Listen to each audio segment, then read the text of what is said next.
Welcome to JLive. I'm JArt's Executive Director, Laura Mandel, and it's great to be with you for JLive, our series of virtual cultural experiences that bring us together to explore and celebrate the diverse world of Jewish art, culture, and creative expression.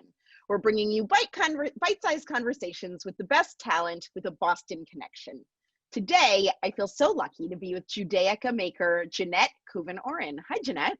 Hi. Thank you so much for having me. We're delighted. So when you told me that you've been a Judaica maker for 36 years, it kind of felt like fate to me that we're here for a double high celebration. So I love it. So if you don't know, Jeanette has created incredible Judaica around the country and the world, Torah covers, memorial walls, chuppot, and more that actually span, I believe, 8 countries, 27 states, and 15 Massachusetts cities, including many very local pieces to where I am right now in Brookline, including a gorgeous recognition wall that she just installed at Temple Emmanuel in Newton about a year ago. So we are very lucky to be with you today. Following this conversation, I just want everyone to know that we'll send out a 5-minute studio tour video of Jeanette so that we can spend this 20 minutes now talking to her and understanding how it is that she became this giant of American Judaica. So Jeanette, to kick us off, show us some of your work, please.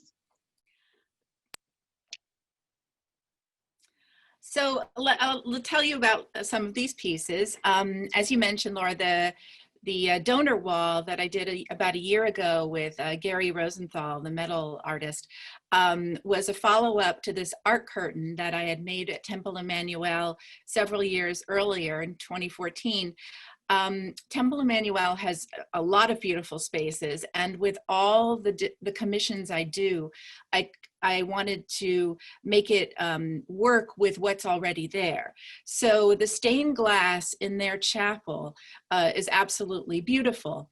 And I took that stained glass as inspiration and put the art curtain, which is in the center, and made it so that the art curtain looks like the stained glass, so that your eye extends from the center out toward their historic stained glass. This is using a technique of dyed silk. So I hand dye all the silk. It comes from China. And after I dye the pieces, the yardage in the colors I want, then I piece it. I use techniques of applique, embellishment, and I quilt everything. And this is the technique I use for most of my fiber art. It's really beautiful. Thanks. And some of my work is designing metal. And using new technology now, you can design what is ostensibly a paper cut, and then using lasers, the metal workers can cut it, the aluminum, this is 1/4-inch aluminum, and make metal arc doors. So this was made for Mishkan Tefillah in Brookline a year ago, and you can see inside the ark, I designed the ark and the ark doors. Inside the ark, I designed a mosaic, and the theme is water and the copper and the women of the Torah who put their jewelry in and made the copper lavers. And it's a beautiful theme, and it goes with, I think, the tree of life that is their ark doors at Mishkan Tefillah. Oh, here we have the donor recognition wall at Temple Emmanuel. And this was a new idea. My feeling with donor recognition is that first it should be Judaic art. And more than a bronze plaque, it should be something engaging.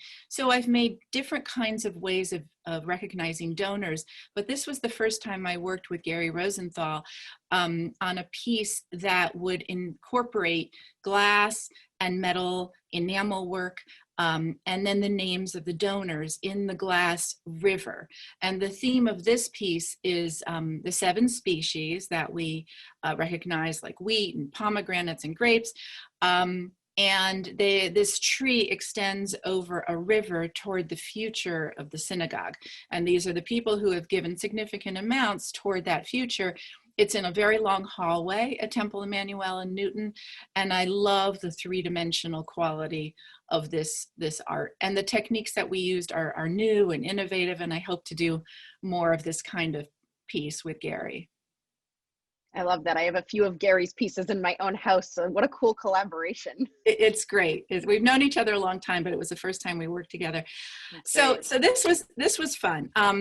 We've all done a lot of pivoting in the last year. I never expected, none of us ever expected to go through what we've been going through, but the election really had me frustrated and energized. And I was thinking, like, in the spring, I'm just an artist. I'm just a, one person in Connecticut. I don't know how to contribute to the campaign. But it kind of came in a flash on the day that that Biden nominated Harris as his running mate, and my first reaction was, well, Bizrat Hashem, with God's help, this will happen. And the Bizrat Hashem, which we know is abbreviated BH in English, occurred to me really in a second. I ran down to my Illustrator program on my computer, came up with this little image of BH, Bizrat Hashem, and it went viral. And after it went viral, I realized I needed to do something more constructive. I grew up in Florida. I had a lot of feelings about encouraging the community in Florida that was for Biden to feel that there were other Jews in the world who also were for him. And so I did these as billboards, using the money that I raised selling t-shirts. I used the money to go toward the billboard. So we had 3 billboards on I-95 in South Florida. It was a really energizing few months. And I think it not only, I hope, it helped, a little tiny bit in the campaign, but I think it also showed me that we can pivot, we can try new things, and it's all good for the energy as a creative person. So 2 extra billboards were on boats in Miami, and this was because a donor had seen the billboards on I-95 and underwrote these boat billboards. But like a whole new world. I knew nothing about billboards and who you pay to put up a billboard, but I learned pretty fast. I just have to tell you, I genuinely think this is one of the most clever things of the last year. I was totally taken by it when I first saw it go viral online. And when I realized it was your brainchild, I was just amazed. So I think this is the coolest thing. And I love that this has now pushed you into public art. What a cool entree. Absolutely. It has in many ways expanded my creativity in ways I would never have imagined. And I really thought in March that it was going to be a very quiet year or year and a half or 2 years, whatever it's going to be. But that's not what's happened. So it's nice. Okay. I have so many more things I want to ask you. So I'm going to keep moving here because clearly there is so much deep understanding and knowledge that goes into all of your works, even just in the pieces you've described so far. Can you tell us a little bit about where that Jewish knowledge and interest comes from? What's your Jewish story? Tell us, how did you come to do this work? Well, I grew up in Palm Beach, Florida, and believe it or not, when I was growing up, we were one of very few Jewish families. We lived in a very non-Jewish world, and my parents' antidote to that was to live in Israel every summer. So from the age of 12, I've lived in Israel for a few months of the year, and I gained just a love of everything Jewish. My parents had it already, and they had instilled that in us. But I loved learning about Judaism. I loved being in Israel. I loved Hebrew school. I was one of those kids. I loved everything about it. And I got to college, met people who kept kosher. Never heard of that before. I didn't know people actually did that. You didn't learn that in Israel, actually. But I just, I love everything about it. But it wasn't what I was going to do as a profession. I was going to be an epidemiologist. And I went to Yale to get my PhD in epidemiology. But when the Hillel rabbi, Jim Ponette, saw Dan and I were getting married, he said, why don't you make a ketubah? I had to look up what was a ketubah in the Jewish catalog. I read the article by my now friend, David Moss, and I made our ketubah. That led to making other people's ketubot. It led to my calling my parents and saying, thank you for all this wonderful education, but I'm going to be a Judaic artist. Thankfully, it worked out. And 36 years later, this is what my career has been, Jewish art. People ask, do you do secular art? And the answer is I would, but I just haven't had time. It's been 100% Judaic art for the entire time. It's a pretty incredible problem to have, as we see by your pieces all over the world. So I find this really interesting as, you know, an artist myself and dealing with a lot of artists. You told me the other day that you really probably only spend about 35% of your time actually making art, which I think would probably boggle the minds of most people. Can you tell us a little bit more about what it means to be a full-time working Judaica artist?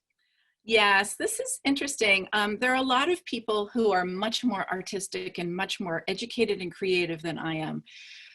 But one of the keys to doing commissioned art is you have to be a business person and you have to be willing to communicate with your client. And my clients are synagogue committees.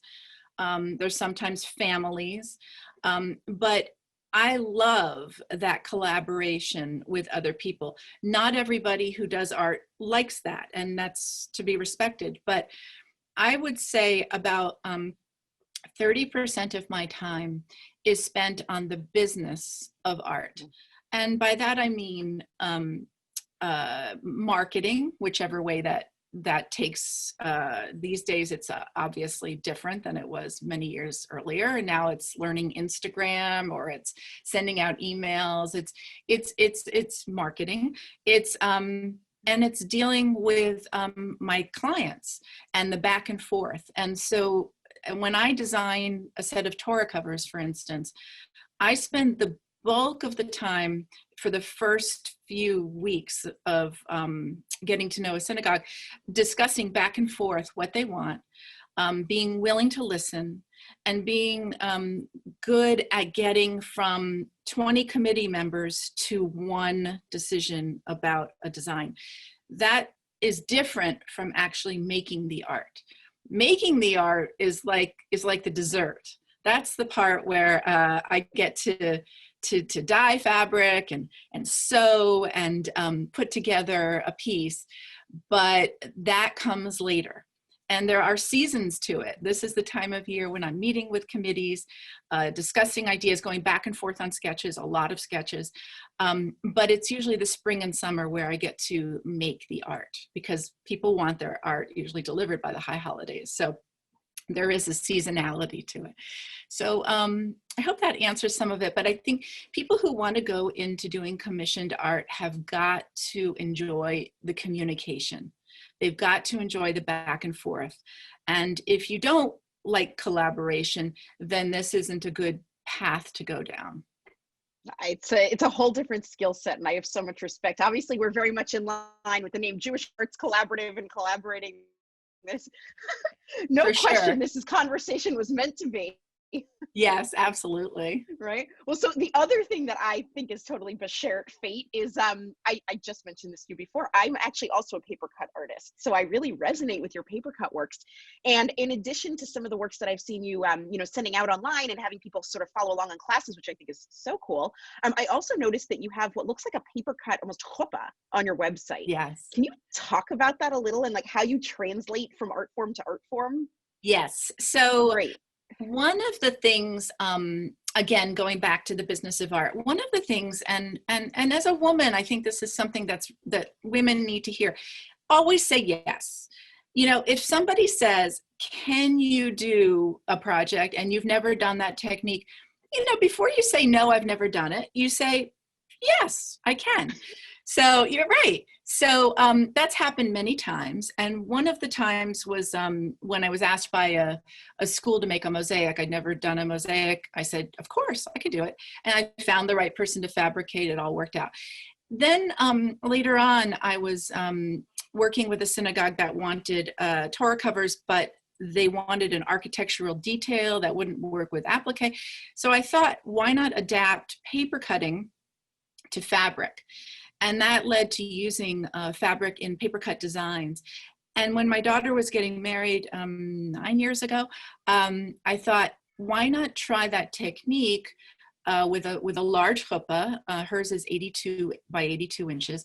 And then a sheer fabric behind the paper cut fabric. Now, I use a paper cut fabric. I use ultra suede, which doesn't unravel. It has a clean edge. It's a synthetic fabric. So I use the ultra suede as if it was paper, but then I sew it onto a sheer background.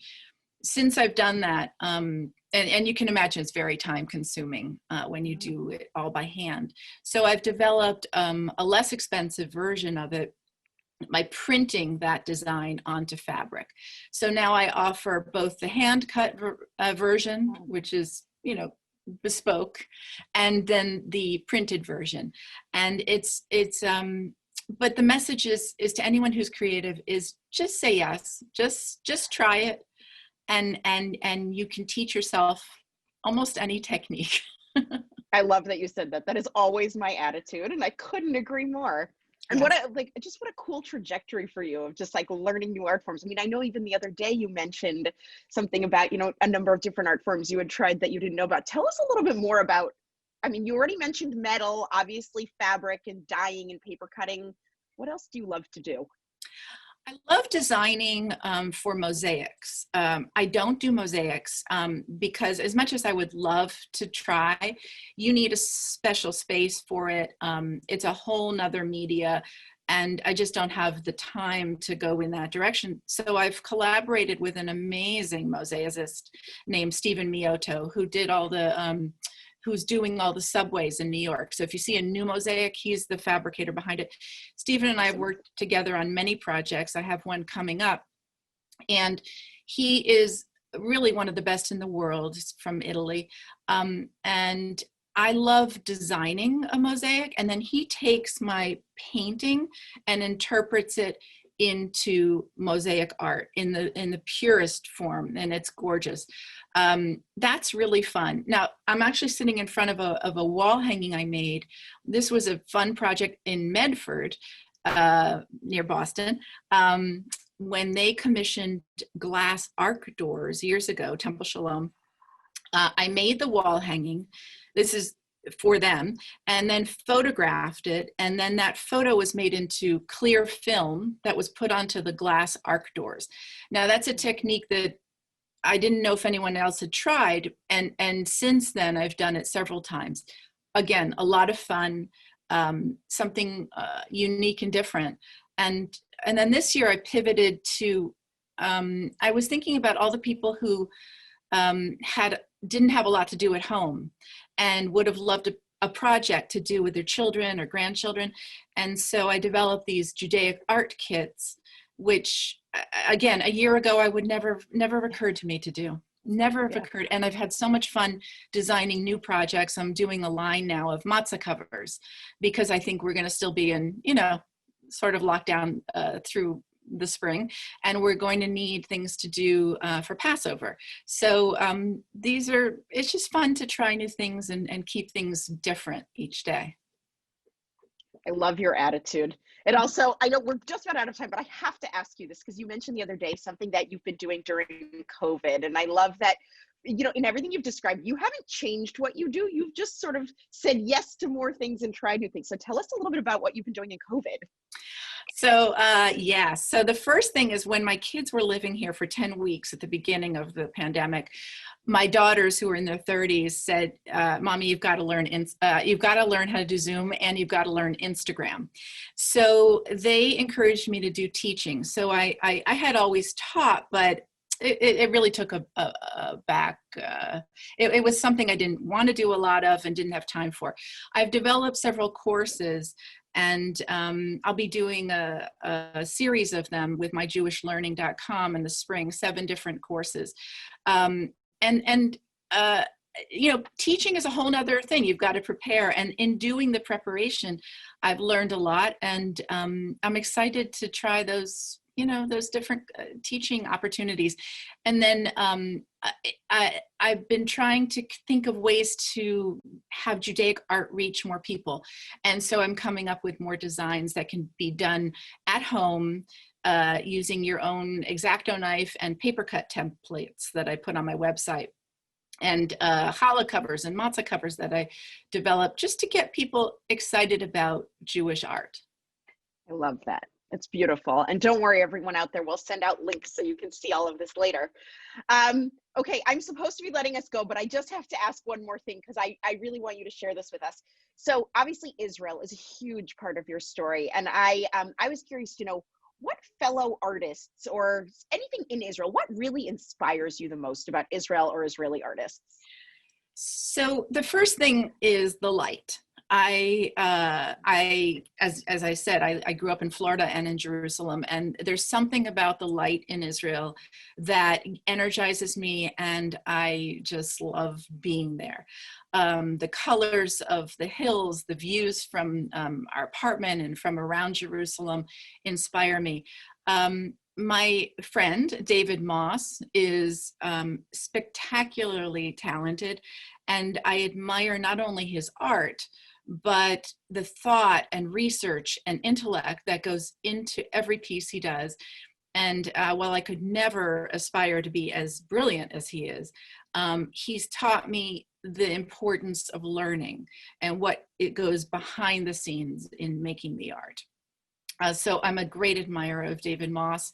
And I love going to the Israel Museum. My friend is a tour guide there, and she's taught me to appreciate every little detail about the museum. And honestly, my favorite piece is when you walk into the Israel Museum and you see that beautiful spectrum of colors. The name of the artist is blank right now, but he's from like Scandinavia, and it's this long, the first thing you see when you enter, and it's inspirational. And those are the things, and just being in Israel, and I hope to get back there very soon. I think many of us do. So we'll have to have a tour date when we can both be there. That would be so much fun. Yes, definitely. God. All right. I could ask you questions all day, but I'm supposed to be wrapping us up. So Jeanette, thank you so much. This has been so much fun. Thank you. Your work is gorgeous. Thank you for letting me talk about my work. I love it. No, Thank it's you. great. And to everyone out there, I hope that when COVID allows again, that we'll all be able to get out and see some of Jeanette's works in some of these different synagogues and spaces around town, because they're just stunning. And of course, next up on JLive, I just have to let everyone know we have musician Derek David coming up on February 10th. We have Chef Ilan Barniv of Bona Pita for a special Taste of Israel segment on January 29th. And just to note, Taste of Israel will be January 26th to February 2nd. We have 22 restaurants around the greater Boston area participating. So you can order food from any of them. They'll have Israeli specials throughout the week. And so if you're inspired by what Jeanette was just saying about Israel especially, it'll be just a great, delicious week. And of course, if you've enjoyed this program, we depend on support from generous people like you to make JLive possible. So please consider making a donation at jartsboston.org. And with that said, thank you so much, Jeanette. This has been so much fun. Thank you, Laura. Thank you, everybody. Absolutely. Have a good one. We'll see you soon.